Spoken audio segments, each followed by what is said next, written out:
I am Ferdinand Marcos, and I am the President of the Republic of the Philippines. I stand today on behalf of 110 million Filipinos.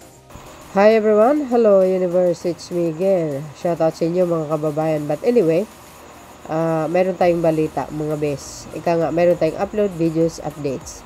Si Manong Johnny, kumbaga alam nyo naman po ang karanasan nito, no? Sa martial law. Ang dami pa, dekada na. Sa edad na ito, 100 plus.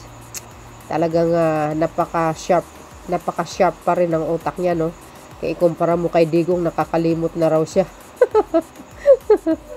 Pero si Manong Johnny, ay nako, talagang matalas pa ang kanyang kaisipan, mga kababayan. Ngunit, meron siyang babala sa mamayang Pilipino, especially sa mga nagrarally. Sabi ko nga, malawak ang karanasan nito. So, sabi niya dito, mga bes, basahin po natin, no? Sabi dito, I hope they know what they are doing. Nagbabala si Chief Presidential Legal Counsel Juan Ponce Enrile sa ilang individuals na umano'y naglalaro ng apoy o gumagawa ng mga bagay na mapanganib o peligroso. Tama po yun, no? Once you seriously start, there is no turning back. Either you win or lose. You might be shared by it and go back home limping if you are lucky to be alive. Okay. O natatandaan nyo guys, nung panahon ng mga panahon na yun na nanggugulo sa gobyernong sa isang administration, talagang sadyang ang daming namatay, no? Sa kasaysayan ng Pilipinas na dapat learn in lesson sa atin yun, yung mga nagdaan na wag na natin ulitin. Ang tinutukoy ni Manong Johnny dito is yung mga magrarally, no? Ayan o, sabi niya po dito, maghunos dili kayo. Kung magrally kayo para iprotesta or manawagan, itigil ang korupsyon, walang problema. As long as hindi po kayo nanggugulo, walang problema po dun eh. Pero kung nagrarally kayo para lang patalsikin ang isang tao na wala naman ginawang masama sa inyo, dahil sa kanyang pamumuno, siya na mismo ang lumalaban sa korupsyon, tapos ang hangad nyo magrally kayo para patalsikin, para sa pansarili nyo, hindi nyo inisip ang taong bayan, mali po yun. Sobrang mali po yun, no? Lagi natin sinasabi, kung gusto nyo umupo sa Malacanang, hintayin nyo, idaan nyo sa eleksyon, huwag nyo idaan sa dahas. Dahil pag sa dahas yan, medyo tagilid po tayo dyan. Siguradong magkagulo, no?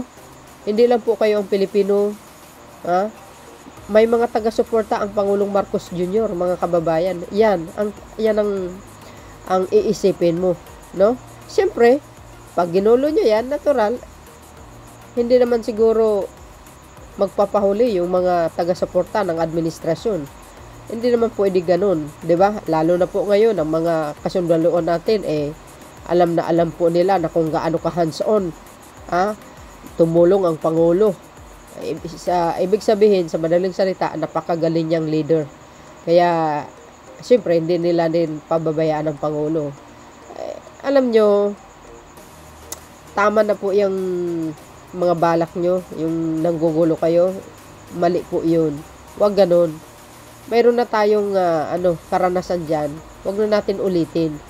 Ang pinakamaganda na gagawin natin ngayon is pagandahin natin ang Pilipinas. Tulungan nga natin dapat ang Pangulo. Napakaswerte nga natin dahil mayroon tayong Pangulong ganito Laging nagtatrabaho kung saan-saan sulok ng Pilipinas mo nakikita puro gala-gala sa pagbibigay ng tulong. Yun ang dapat. Hindi tulad ni Digong, nandoon lang sa Malacanang, palaki lang ng tiyan Diba? Sa kulambo lang lagi. Ito kahit umuulan, hala, bira. Trabaho pa more. Yun ang ibig sabihin ni Manong Johnny. Huwag na po kayo magtangka. Kasi, delikado. Oo. Delikado talaga. Maniwala kayo. Ito pa yung isa. Ito yun, baka masunog ka rito at umuwi ka ng pilay. Yan ay, yan ay kung pala rin kang buhay. Oo nga naman.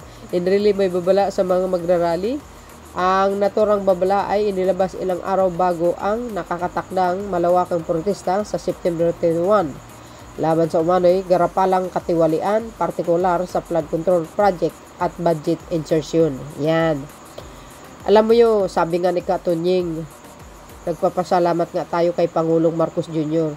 dahil sa kanyang pamumuno, siya po ang nag-umpisa niyan na labanan ng korupsyon. Binunyag niya sa madlang people. Tama nga naman po yun. Ang pinakamagandang gawin natin is, yes, ako, kaisa nyo ako dyan. Labanan natin ng korupsyon. Tulungan natin ang Pangulo. Diba? Hindi po yung magrarally ka para lang patalsikin ng Pangulo. My goodness. Lagi kong sinasabi, sino makikinabang? Diba si Sara Duterte? Kayo, papayag kayo? Iupo nyo yan? Tingnan nyo nga, yung pinaggagawa niya. Walwal, kung saan-saan pumupunta. Nagta-travel. O sa isang buwan yata, ilang bisis magta-travel. Gusto nyo bang ganun? At saka isa pa, mamatay tao yan. Kung ang Pangulo nga, kaya niyang patayin eh. Kayo pa kaya, mga ordinaryong mga Pilipino? Ay baka gusto nyo mas malala pang mangyayari sa EJK ni Digong. Huwag ganun. Yan. Ipapalit nyo magnanakaw tsaka mamamatay tao. Maawa kayo sa mamayang Pilipino na mga inosente. Diba? Pero sa palagay ko, hindi makakaupo yan. Bakit kanyo? Ay nako, mas delikado pa guys. Kasi baka matulad siya sa Nepal. Mapapatalsik yan, maniwala kayo. Yung ganyang asta niya sa mamayang Pilipino. Hindi BO mamayang Pilipino. Pag ang mamayang Pilipino magsalita at susupiling ka, mapatalsik ka talaga sa pwesto. Pag lalo na careless kang Pangulo. Wala. Hindi na mangyayari po yun kasi na makakaupo ang Duterte dahil nga dito sa dating Pangulong Digong. Wala kinakawawa niya mamayang Pilipino. Wala naman asinsong bansa sa kanyang pamumuno. Mayroon ba? Wala, di ba? Mayroon. Yung pagpapatay sa mga kapwa Pilipino niya. Yun ang mayroon. Nawala yung mga marami-raming pera. Bilyon-bilyon. Palpak ang pamumuno. Tapos pinugaran tayo ng mga sindikato, ng mga drug lords, saka mga gamblers dyan sa Pugo. Kasi sindikato rin yun yung mismong namumuno daming corrupt na nangyayari. Korupsyon sa bawat ahensya. Paano? Yung mismong pinuno, kurakot din. Diba? Yung mga talamak, ang mga bawal na gamot kung saan-saan, nagbibinta ng palihim. Paano? Yung pinuno, protector ng drug lord. Saan kayo makakita niyan? Ito, buuin natin, basahin na. Sabi niya dito, in really, nagbabala mag-ingat sa paglalaro sa apoy. Nagbigay ng matinding paalala si Chief Presidential Legal Counsel Juan Ponce Enrile sa gitna ng lumalalang isyu ng katiwalian sa gobyerno. Sa kanyang Facebook post, binalaan niya ang mga nakisawsaw sa kontrobersya. Kaya nga, himbis tulungan natin ang Pangulo, kayo naman, nagsasamantala, gusto nyong agawin ng Malacanang, ay nako, sus, hindi kayo magtatagumpay, mark my word. Never at never. Si PBBM pa. Di ba? Ginaguide ng Panginoon yan. Dahil mabuting tao yan Magaling na pinuno. Puro tulong dito, tulong doon. Project dito, project doon. Yung mga project niya, sinabutahin ng mga salot. Kung hindi pa bumaha, hindi niya napansin. Hindi niya pa nakikita. Hindi niya pa nalalaman. Buti nga nag-imbestiga yan yan, tuloy. Nasasagasaan. Humanda kayo. May ilang tao sa ating lipunan na sabik makipaglaro sa apoy. Nais ko silang batiin na good luck. Sana alam nila ang kanilang ginagawa. Ito ay mapanganib at delikadong laro. Some individuals, ayan, sabi niya, our society eagerly like to play with a fire. Wish them good luck. I hope they know what they are doing. It is dangerous and risky game. Tama naman, 'di ba? Kasi yung iba diyan, lalo na yung mga makapalang apog, ha? Gusto nila destabilization. Ang tanong, ha? Kaya nyo kaya na pataubin ng Pangulong Marcos Jr.? Let's see, till the end. Iba yung ama niya, iba yung anak. Remember, kahit mag-ama yan, magkaiba ang strategiya ng kanilang pag-iisip. Iba noon, iba na ngayon. O, di ba? Both are not the same anymore. Remember that. Ha? O, huwag nyo ikumpara ang nakaraan kaysa na ngayon. Iba na ngayon. O, kung ako sa inyo, magtutok na lang kayo sa pamilya nyo.